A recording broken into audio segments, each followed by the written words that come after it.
Sarah, many times when these horrible massacres occur, it leads to questions about gun control.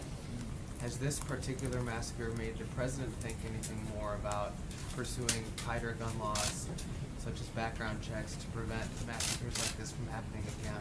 Look, this is an unspeakable tragedy. Today is a day for consoling the survivors and mourning those we lost. Our thoughts and prayers are certainly with all of those individuals. There's a time and place for a political debate, but now is the time to unite as a country. There's currently an open and ongoing law enforcement investigation. A motive is yet to be determined, and it would be premature for us to discuss policy when we don't fully know all the facts or what took place last night. Jeff. To follow on that, Sarah, though, do you believe that, or does the president believe that this is a moment, that this is a time when this should not be a political discussion, it should be a policy discussion?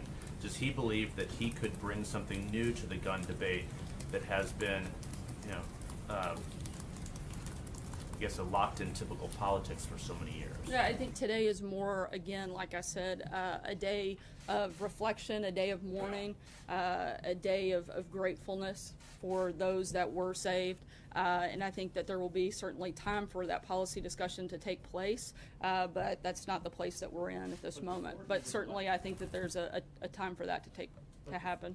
Before he was elected president, in some 15 or 16 years ago, he did have a different view on guns than he had during the campaign. Does he believe that this is something that he could lead a bipartisan effort on at some point?